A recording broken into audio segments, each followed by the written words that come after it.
উপজেলা পরিষদ নির্বাচনের তৃতীয় ধাপে টাঙ্গাইলের সদর, নাগরপুর ও দেলদুয়ার উপজেলায় ভোট গ্রহণ হবে কাল। বিস্তারিত জানাতে টাঙ্গাইল থেকে যোগ দিচ্ছেন সহকর্মী সুমন খান। সুমন, কেন্দ্রগুলোতে কি সরঞ্জাম পাঠানো হয়েছে কিনা আর নিরাপত্তায় কি কি পদক্ষেপ নেওয়া হয়েছে এই বিষয়ে সবশেষ কি তথ্য আছে আপনার কাছে আমাদের জানাবেন।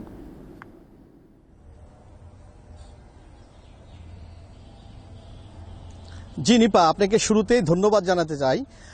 টাঙ্গাইলের কালকে ষষ্ঠ উপজেলা নির্বাচনের তৃতীয় ধাপের টাঙ্গাইল সদর, টাঙ্গাইল নাগরপুর এবং দেলদুয়ার উপজেলায় নির্বাচন অনুষ্ঠিত হবে। তো সকাল 8টা থেকেই আমি যে জায়গাটিতে অবস্থান করছি সেই জায়গাটি থেকেই মূলত নির্বাচনীয় যে 3টি উপজেলাতে সরঞ্জাম এবং কি ভোট বাক্স, ব্যালট বাক্স সহ যা উপকরণ আছে ভোট কেন্দ্রে পাঠানোর জন্য সকাল থেকেই আনসার সদস্য এবং কি পুলিশ সদস্য একাধিকভাবে কাজ করছে এবং কি তার পাশাপাশি প্রিজাইডিং অফিসার, তারপর সহকারী প্রিজাইডিং অফিসার কাজ করছে।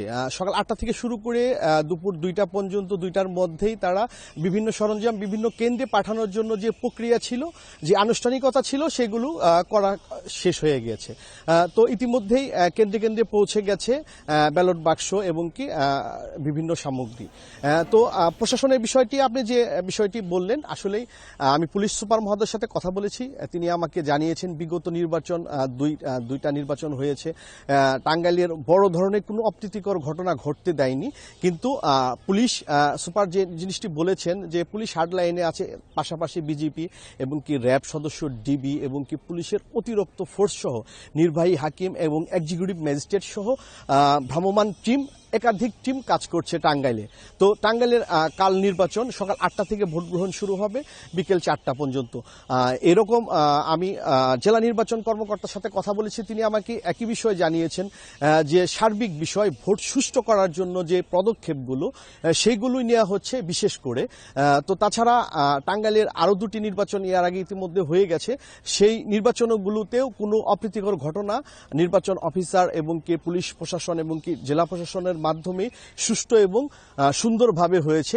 আগামী নির্বাচনও জানি সুন্দর হয়, সেই ক্ষেত্রেই প্রশাসন মাঠে তৎপর রয়েছে এবং কি বিশেষ করে পুলিশের একাধিক টিম মাঠে কাজ করবে।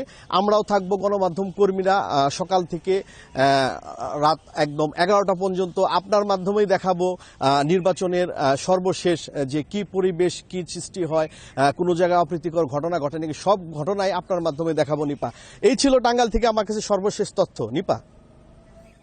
দর্শক, টাঙ্গাইল থেকে যুক্ত ছিলেন সহকর্মী সুমন খান। সুমন, আপনাকে অনেক ধন্যবাদ আমাদের সঙ্গে যুক্ত থাকবার জন্য।